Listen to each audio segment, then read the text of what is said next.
Hello, good afternoon everyone, especially po sa ating mga Science 6 students, so sa mga grade 6 natin dyan. So I know na hinihintay niyo po yung ating session for today, no? So I would like to greet you a happy Monday and welcome po sa ating new session ng Itulay online tutorial for Science 6. Okay, I'm sure excited na ang lahat. So without further ado, kapatagalin pa ba natin? So let us start na our new discussion or new topic session for this Monday. Okay? So before we start, so ayan, welcome po sa ating Science 6. So today we are at a quarter 3, week 4, and our main topic is about the gravity, friction, and energy. Okay? So let us start. Now, what is our objectives for today? Or ano ba yung target learning natin ngayong araw, no? So, at the end of this tutorial, you should be able to demonstrate how heat, light, and electricity can be transformed vice versa. Okay, now for today's discussion, we will be focusing on heat and light and also electricity na rin, no? And this energy, how are this energy can be transferred or can be yes, transferred to each other and vice versa, no? Kumbaga transform, paano natin sila palit-palitin.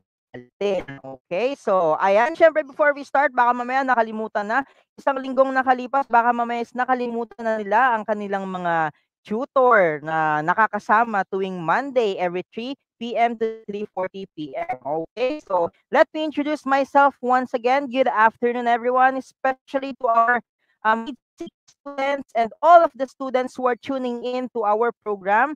I am Tutor Vince from SDO Manila. And you're together with Tutor Doms from SDO Caloocan. And kami po ang inyong makakasama.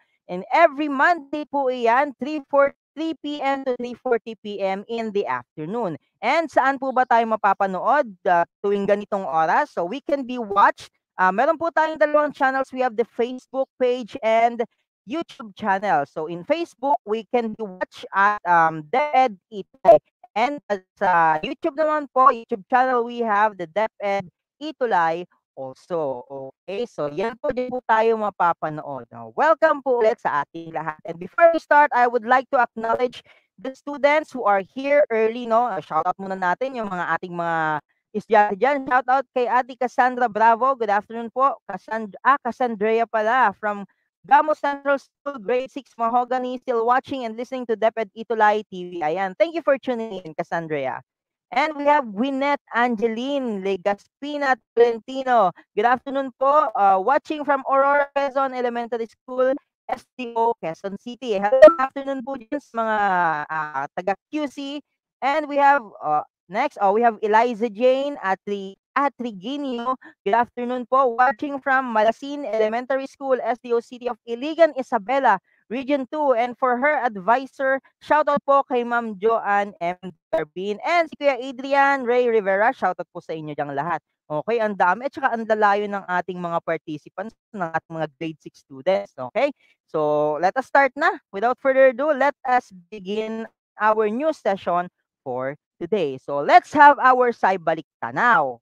Okay, so this review material is about the discussion of tutor doms last week, no? Okay, let's warm up now. Okay, anong nakikita nyo dyan? We have the feet. Okay, may paa tayo dyan ng robot. Now, let us guide this robot feet on what lane it will go upon hearing each description. Saan kaya siya pupunta? And let us guide him or it. Okay, for number 1, sige nga. Once again, this is about the discussion of tutor doms last week. May type your answer dyan if you know the answer. Number 1, it is the transfer of energy from objects of different temperature. As objects warms up or cool down, their kinetic energy changes. Saan kaya siya pupunta?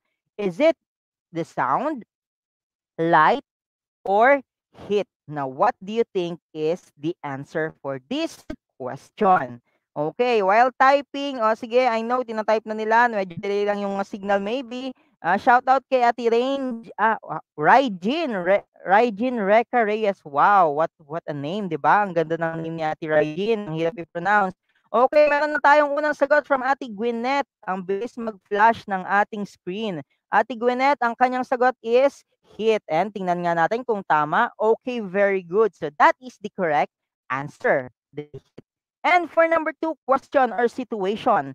A kind of energy that is transmitted or radiated in the form of rays or waves of particles. Once again, a kind of energy that is transmitted or radiated in the particles form of rays or waves of the particles. Is it the radiation, the convection, or the conduction? Okay, saan po kaya dyan yung ating tinutukoy? While typing your answer, shout out kay Kuya Tristan Manalo from Santa Rita Elementary School. Ayan, meron na ako nakikita. Ang bibilis mag-type ng ating students, no? Ayan, nauna na naman. Sige, si Kuya Kevin. Kuya Kevin Martin, his answer is the radiation. Now, let us check. Okay, very good. The correct answer for this question is the radiation. Next, let us proceed for our third review question or review statement. The transfer of heat through fluids such as air and water when the heated fluid is caused to move away from the source of heat. Once again, it is the transfer of heat through fluid such as air, water, air or water when heated fluid is caused to move away from the source of heat. Is it the radiation? Ayan, ang bilis sumagot kahit wala pa, talagang alam na 'no, the convection or the conduction. Okay, imagine without even seeing the choices 'no, alam na ng ating mga grade 6 students yung sagot. Ganyan ka-bright yung ating mga students 'no, grade 6 students. Okay, very good. The correct answer for this one is the none other than convection. And for number 4, heat transfer happens when two solids touch each other or there is a physical contact. And I know without showing this the choices, I know na masasagot ng iba to, no? Okay, heat transfer that happens when two solid objects touch each other or there is a physical contact. Is it the radiation, the convection, or the conduction? O, ayan, di ba? I told you so. Meron tayong student na makakasagot niyan. And the correct answer for this one is the word conduction. Very good. Congratulations. And for our last review statement. For our last statement, commonly refers to electromagnetic radiation that can be detected by the human eye. Commonly refers to the electromagnetic radiation that can be detected by the human eye. Is it the sound, the heat, or the light? Okay, what is your answer for this question or for this statement? What do you think? Okay, while waiting for your answer, sige nga, tingnan natin kung sino makakatama na 'to sa ating last, question. Ayan na, nakikita ko na ang sagot ng may nakatama. The correct answer for this one is the light. Very good. So that is the electromagnetic radiation that can be detected by the human eye. Not just detected, it can be seen, no? Talagang nakikita ng ating mata yung light na 'yan. Okay, very good. Ayan po yung ating, review material. So let us recall our answers. We have the conduction, the heat, ayan, the convection, the radiation. Ayan. Ngayon, let us name what is inside the arrow. Ano kaya yung mga nasa loob ng arrow na yan, no? First, ayan, we have the conduction, we have the heat, we have the convection, and we have the radiation. Okay, ano kaya ang pangalan niyan? And I'm sure I know na alam na alam niyo yan. Okay, let's take for number 1.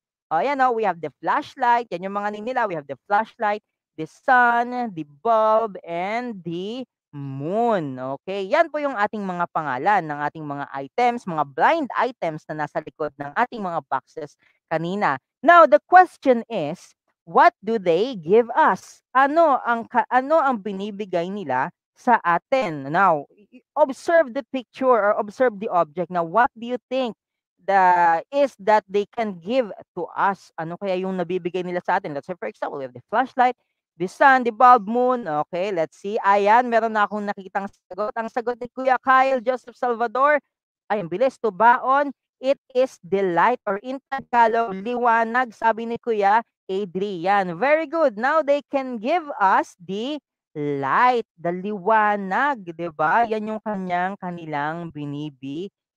Let's say for example, yung flashlight, 'di ba? They have the bulb, Ayan, also above the moon, the sun. Okay, but do you know that the moon does not or do not have its own light? It cannot produce its own light. Saan kaya nanggagaling yung light ni moon tuwing gabi?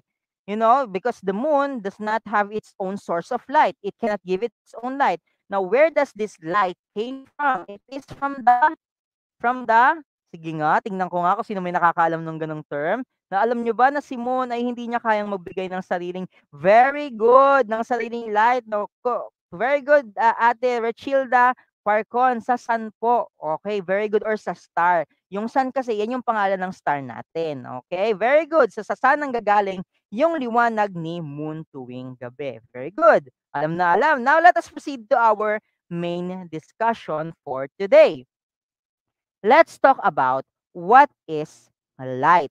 Sige. Light commonly refers to electromagnetic radiation that can be detected by the human eye. Or in the other words, siya nga yung liwanag na sinasabi natin. We have plenty of objects that can produce light.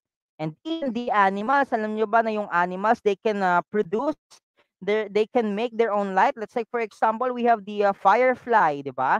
Yung firefly, they can produce their own light, 'di ba? Yung blinking yellow light. And we also have the plankton. Did you know that kapag maraming plankton sa dagat, parang magical yung dagat na lumalabas because there is this greenish light that can be seen sa dagat, lalo na kapag gabing-gabi sobrang dilim. So yun yung mga examples ng mga hayop, no, that can produce their own light. I'm not sure meron pang isa yung fish. Nakalimutan ko lang yung tawag sa kanya, but that is the fish that has the antenna on its front. Alam niyo ba 'yon, yung kadalasang ano, yung nakakatakot na itsura ng ano, ng isda na makikita lang sa ilalim ng sobrang lalim ng dagat, okay? I'm not sure of what is the name of that fish, no, but as our discussion proceeds, 'di ba, it can also produce its own light. Very good. Now, ito, 'yan si light. Oh, yan. Now, did you know that light travels in a straight line? Yes, ayun yung angler. Very good. Thank you everyone, no. Thank you for those students who reminds me the name of that fish, the angler. Okay, now let us proceed. Ito, balikan natin to. Did you know that the light travels in a straight line? When we say straight line, wala siyang liko-liko. Let's say for example, yung flashlight, pag tinutok natin yung flashlight, diretso lang yung ilaw nun. Hindi na liliko, hindi na yung kakanan kakaliwa, hindi na mag-up, down. Depende na lang yan kapag syempre pag ginagalaw mo yung flashlight, no? But with that, it only travels straight line. Yan po yung light na tinatawag natin. Next, we have also the properties of light. When we say the properties of light, ito yung mga kaya niyang gawin, no? These are the abilities or yung mga characteristics ng light. Ano ba yung mga kaya niyang gawin? Mga katangian ni light, okay? Let's take the first one. We have the reflection and we also have the refraction. Now, let us discuss the reflection. Reflection is when the light ray bounces when it touches the object. Ayan, no? Kaya po natin nakikita yung ating mga sarili sa mirror. It's because of the reflection of light. And did you know that without light, we cannot see? Yung light lang po ang dahilan kung bakit tayo nakakakita. They give us the vision, they give us the brightness na kailangan ng mata natin para makita natin yung isang object. So in this case, in this reflection, nakikita natin yung sarili natin because the light bounces back our images. Yung light din yung dagdadala ng image ng isang bagay. Okay, reflection, bouncing back of the light ray. We also have the refraction. And when we say the refraction, it is the bending of light. Yes, the bending, when we say bending, it can bend the speed of light, no? Kaya niyang pabagalin yung speed of light. That's why this picture, makikita natin dyan, hindi pantay yung sanga o yung kahoy na nandun na walang tubig sa ating nasa tubig because it bends the light. That's why the object or the image of the object seems to be cut. Okay, kaya siya mukhang nakaputol, o 'di ba? Because of the refraction, okay? Now, reflection of light. Ano ba sa reflection of light? Let us go deeper with our discussion for the reflection. Reflection of light occurs when the light ray of the light approaches a smooth surface and bounces back. The law of reflection determines the reflection of the incident ray. O, tingnan nyo to ha. We have here the incident ray. Ayan ayan din yung reflected ray. Anong napapansin niyo diyan? What can you observe based dito sa ating passage of light? Sabi dito, it bounces back, okay? Alam niyo ba that the angle of incidence is equal to the angle of the reflected light. Laging equal yung angle nilang dalawa, okay? Laging equal yun, hindi pwedeng sobra yung isa, hindi pwedeng sobra yung ano, yung isa din, no? Yan yung tinatawag nating reflection. It bounces back sa mga smooth object. And marami tayong bagay na kayang mag-reflect ng light, no? Meron tayong tinatawag na lustrous material. And when we say lustrous materials, these are the materials that has smooth surfaces. And yun, and when there is a smoothness of the surface of an object, it has the capacity or it has the ability to reflect the light, to bounces off the light. Okay? Yun yung lustrous material na tinatawag natin. Lustrous material, yan yung mga material na kayang mag-bounce back or mag-reflect ng ating mga light. Okay? I'm still listening. Oh, I'm glad you're still listening, Ate Eliza at Regino. Okay? Okay, thank you for listening. Okay, don't worry, na talagang this is fun, no? Talagang fun yung ating discussion for today. This is about the light. Tingnan natin to. Now, some of the light is reflected off and some is absorbed depending on the object. Okay, bago natin i-discuss ito, did you know that the color of the light coming from the sun going to the earth is the white color? Now we have the white light na tinatawag natin, okay? And ito pala, did you know that the sunlight takes at least 8.3 minutes to reach the earth? Alam niyo ba 'yon?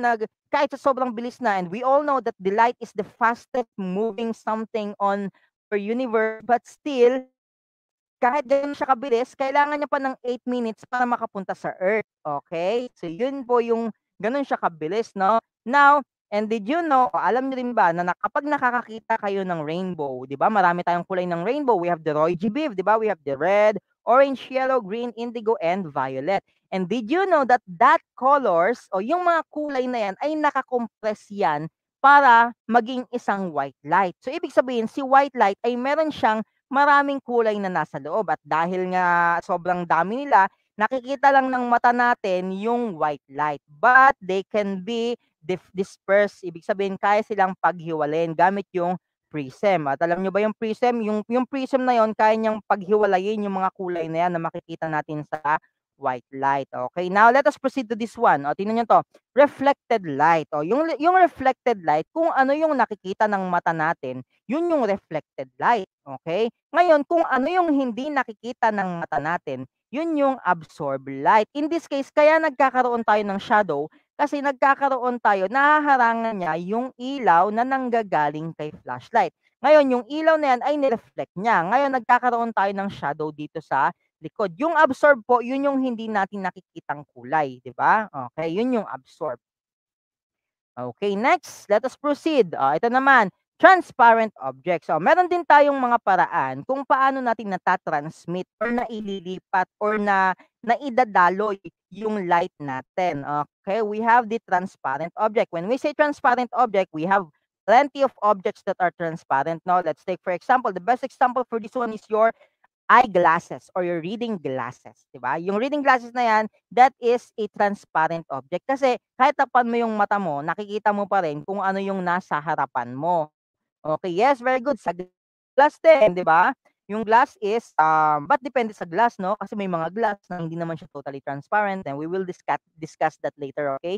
No, ayan, so we have ito pa, plastic cover, 'di ba? Yung cover, pag kino-coveran natin yung ating mga notebooks, we can still see the text, the images from our notebooks or books dahil nga transparent. Nakikita natin siya ng tagos. Now, if you can observe this object, almost all the light passes through them. Lahat ng light na nanggagaling sa flashlight ay tumatagos sa ating transparent object. Okay? Very good. Next, we have our translucent object. Ito yung sinasabi ko sa inyo kanina na hindi lahat ng glass ay kayang ay tinatawag nating transparent objects. We have here some of the light passes through them and some is reflected off. Let's take for example for this one. the bottle. Okay? Yung bottle, yung bote na tinatawag natin, this is a translucent object. Meaning to say, when we put a flashlight o kapag tinutok natin yung flashlight sa kanya, yung ibang light ay magre-reflect at yung ibang light naman ay tatagos or dadaan. Okay, tingnan niyo 'to. Kaya nagkaroon tayo ng konting shadow kasi hindi lahat ng light ay tumagos sa kanya.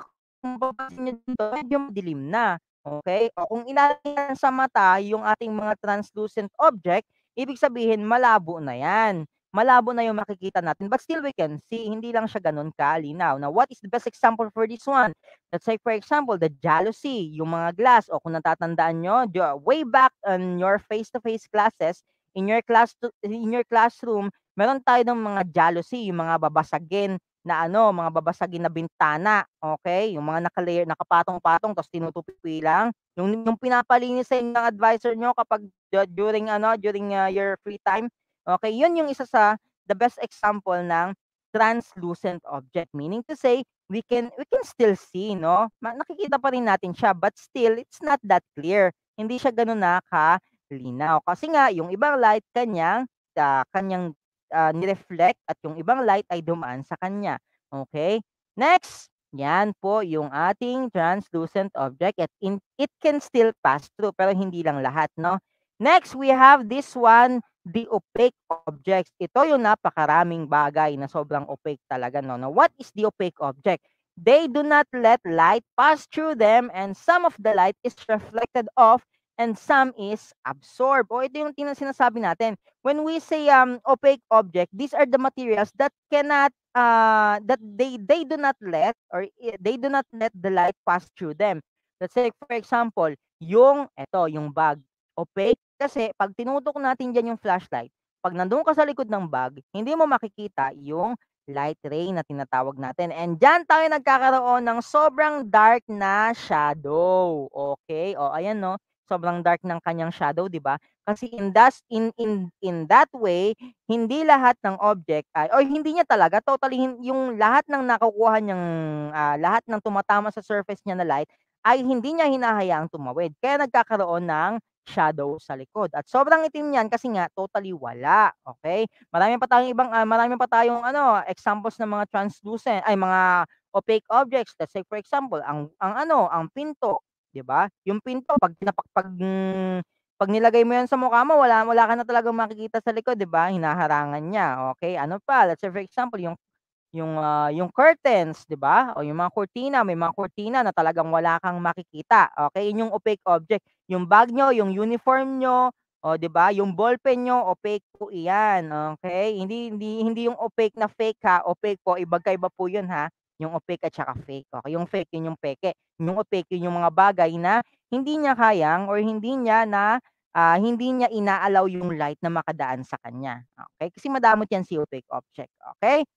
Ayan, kaya tayo nagkakaroon ng shadow. Okay, before we proceed, let us all recognize again our students from good afternoon po, watching from Sorsogon East Central School, Sorsogon City, grade 6, SS ma'am. Ayan, yung kanyang advisor, Ma'am Jessica Ramiscal. Okay, shout out po ma'am. Ayan po si Kuya Kevin Martin. Okay, ayan si Ate Elise Lorraine Bulanon Petilun. Good afternoon po, Tutor Vince. Elizabeth, ayan, from grade 6 Yakal Bonifacio Memorial Elementary School. Shoutout po sa science teacher na si Miss Catherine Dakot. Principal naman, hello po sir, shoutout po kay Mr. Romualdez Valdez. Ayan po, shoutout po sa inyo. At saka kay Roxeline Adi Rolf. Shoutout po, ayan, from SDO Batangas. Wow, Batangas, Taysan District, Talimbo Elementary School. Shoutout po sa inyong lahat dyan. Okay, thank you for tuning in. Okay, so yan po yung light na tinatawag natin, no? When we say light, it is in the form of light. Okay, nasa light form po siya.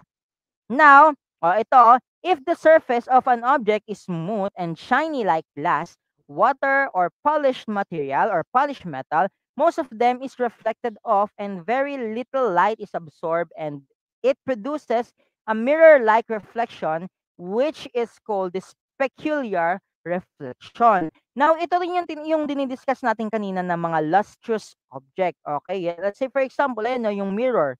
'Di ba? Yung mirror is very lustrous yan. Talagang halos lahat ng light ay kanyang binabounce back. O kaya natin nakikita yung mga reflection natin diyan. So hindi man na real yung or hindi man na actual or hindi man yung nasa actual shape ng bagay yung nakikita natin, but still it can reflect off the light. Okay? Kaya niya pong i-bounce back yung light. Okay? Ayan po yung ating tinatawag na specular reflection. Meaning to say, nakikita mo ng malinaw yung sarili mo. At yan po ay nangyayari sa mga glass, water, polished metal. Yung mirror, okay? Yung mirror, glass lang din yan. Meron lang yung may black film lang yan sa likod para hindi siya maging transparent. Okay? Kasi pag naging transparent yan, hindi mo makikita yung sarili mo. Makikita mo lang yung nasa likod ng mirror. Okay? Kaya meron siyang black film sa likod. Okay? Next. Okay, now let us proceed. Now, what is the refraction of light? Okay, refraction of light or bending of light occurs when light moves from one medium to another. Ito yung pinakita ko sa inyong picture kanina na nagbe-bend yung light or refraction of light.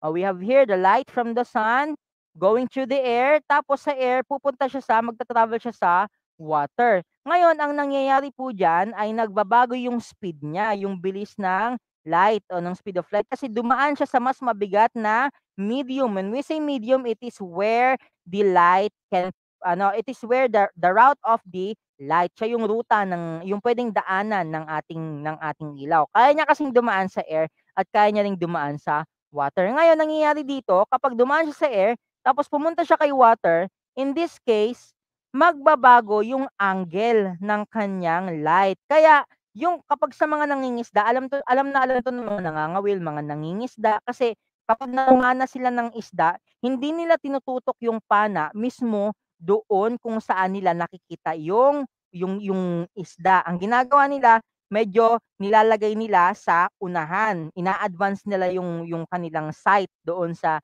pag-isda kasi hindi kung ano yung nakikita mo doon na tubig, kung ano yung nakikita mong image ng isda sa tubig ay hindi yun yung exact location ng isda na na actual na nandun sa ilalim ng tubig. It is because of the refraction of light. Imagine what the light can do.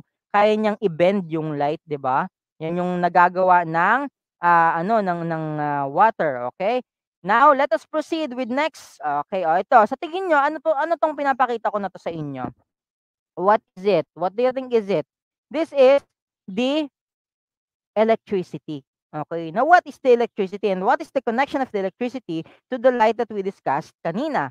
Okay. The electricity. It is the flow of electrical power or charge. It is the secondary energy source, which means that we get it from the conversion of other sources of the energy like coal, natural gas, oil, nuclear power, natural sources like water and air, which are called the primary sources. Ibig sabihin, the electricity is our secondary source of energy and our primary source is the sun.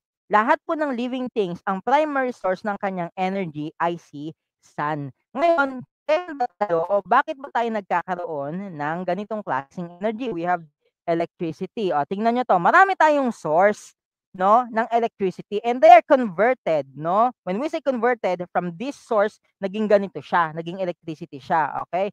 We have the coal o yung coal na yan, pinaprocess yan para maging kuryente. Okay? We have the natural gas, yung methane, kino-convert din siya para maging kuryente. Okay? We have the oil, ginagamit din siya para tayo magkaroon ng kuryente, and we have the nuclear power plant. Okay? Yan po yung mga sources ng kuryente na ginagamit natin sa bahay. And the majority of that power, of that electricity is came from the coal, okay? Kasi wala naman tayong mga ganito. Yung iba, kung meron man tayong ganito, hindi siya gano'n kalaki. It is not enough to supply the Philippines, no? Our country or the barangay, okay? Yan po yung ating source ng kuryente. And most of them came from the coal, okay? Ito pa, we have also the natural sources of electricity. Meron tayong mga natural sources. Imagine, sobrang gusto natin ng malinis na kuryente, mga kuryente at yung mga tao ay naka-imbento sila ng mga ways, their invented ways how to convert the different energy into electricity or into usable electricity. We have here, alam na alam to, we have the water dam or the hydroelectric power. And we also have the windmill. Now, let us take a deeper conversation for the water dam, no? O, nakikita nyo yan, di ba? That energy, that flow of water is a type of energy. And that energy can be converted into electricity using a turbine. Okay? Gumagamit sila ng mga makina para mapaikot yung habang bumabagsak yung tubig, napapaikot niya yung makina or yung dynamo, and that machine can convert mechanical energy to an electrical energy. Okay, yan po yung mga water dam na tinatawag natin. Okay, we also have the windmill. Ito naman, from if the water dam, the electricity came from the water or the force of water, the flow of water. Here in windmill, from the word itself, wind, nanggagaling po ang electricity sa wind. Now, how it converts, or this windmill can convert the electricity to convert the wind to the electricity using the turbine. Kasi pag malakas yung hangin na yan, umiikot yan, no? Umiikot po yung hélice na yan, yung propeller na yan. And habang umiikot yan, yung kanyang machine sa loob or yung dynamo niya, it converts the mechanical energy coming from the wind converted into the electricity. Okay, di ba? Marami pa tayong klase niyan. Okay, we also have the Juno. O, ito ba? We have also the solar panel or the photovoltaic or the PV module is an assembly of photovoltaic cells mounted in a framework for insulation. Solar panels use sunlight as a source of energy and generate direct current electricity or yung DC current na tinatawag natin. And for sure, alam na alam nyo na po ito. Ito yung solar power, yung solar panel na tinatawag natin. O, ayan po, yung ibang school, yung ibang building, 'di ba? Gumagamit na sila niyan ng solar panel. Now, how does the solar panel converted the sunlight into the to the electricity, direct current electricity? And when we say direct current electricity, yan po yung kuryente na nanggagaling sa battery. Okay? Meaning to say, kina-charge ng solar panel na yan yung battery na nakakonect sa kanya. And kapag tapos ng mag-charge, kapag madilim na, yung battery na naka-charge, siya naman yung magpa-power doon sa anumang device yung naka-connect sa kanya. Yun yung tinatawag nating direct current. Ibig kasi meron din tayong tinatawag na alternating current. Yung alternating current na tinatawag natin is yan yung mga nasa bahay, yun yung mga sinasaksakan natin ng mga electric fan, yung malakas yung kuryente, pag nahawakan mo talagang mapapa-wave yung katawan mo, talagang magugulat ka. Yun po yung alternating current na tinatawag natin, and mas malakas yun. And ito naman, we have the direct current, galing siya sa mga battery na china-charge ni solar panel. Okay, yan po yung ating ito. Yan po yung mga ating natural source ng ating mga energy or electricity. So, ito tingnan nyo to. From sun, nako-convert siya or pumupunta siya, tinatamaan niya yung solar panel, heat and light. And isa pa po pala ha, when we are talking about the light, it is always corresponds to the heat. Okay? Lagi pong magkasama si heat at saka si light. Okay? Kapag may light, mainit. Okay? Let's say for example, yung flashlight nga lang pag natin yung flashlight, tapos pag matagal siya, hinawakan natin yung bulb ng flashlight, di ba sobrang init niya? O lalo na yung apoy, di ba?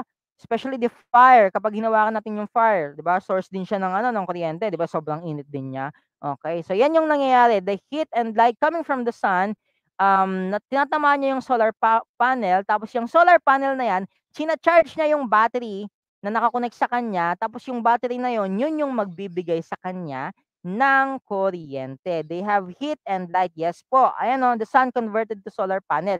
And yung yung sun, yung solar panel, kino-convert niya sa energy or sa electricity yung heat and light na nanggagaling kay sun. Okay, very good. Ayan po. Yan, this is called the energy transformation. When we say energy transformation, natatransform, nagbabago yung kanyang itsura. Okay? Heat and light to electricity. Ito pa, meron pa tayo. What if we combine light and electricity? What will happen? Tingnan nyo to. We have the electricity, tapos matatransform siya sa light. Ibig sabihin, si electricity, kaya niya ring magpailaw. Kaya rin natin siyang i-convert sa light. 'Di ba nga sabi natin and vice versa kanina, si light kaya nating i-convert sa electricity, while si electricity kaya din natin siyang i-convert sa light, okay? O ito, study lamp, 'di ba? From study lamp, from electrical energy to light energy. Why? Kasi 'pag sinaksak natin si study lamp, kuryente muna yung pinagmulan niya, okay? 'Di ba ang energy transformation po ay nagsisimula kung saan nagsimula yung source of energy. So in this case, we first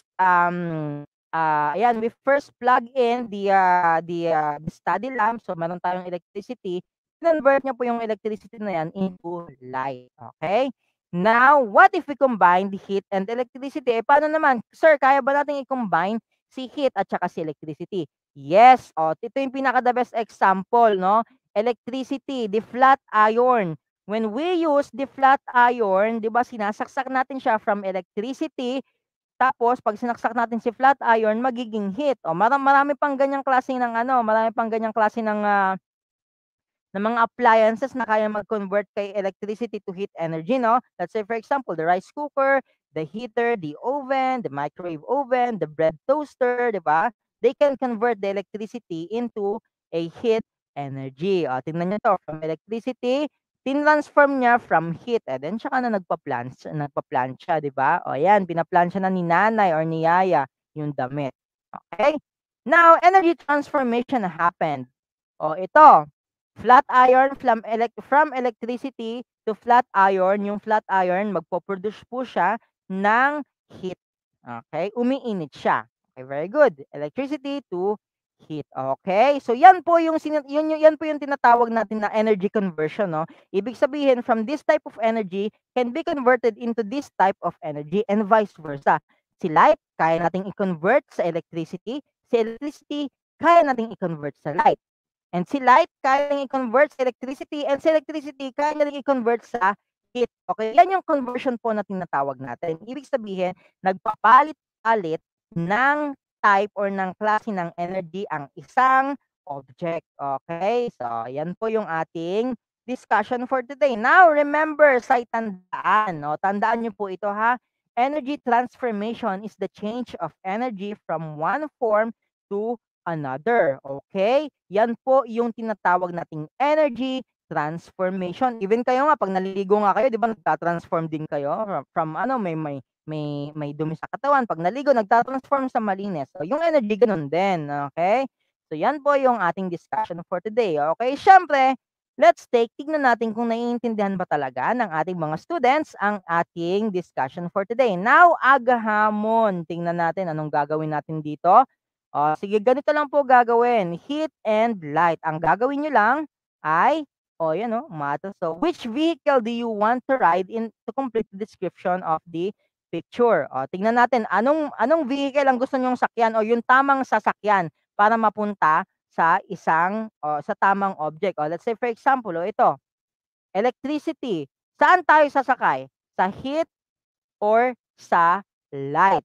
Now, sa tingin nyo, saan ba diyan yung tama na dapat nating sakyan? Okay, sige, well typing, and I know the answer here is si heat. Okay? Si heat po yung tinutukoy natin dito sa picture na to. Yung heat ang tinatawag natin. Very good.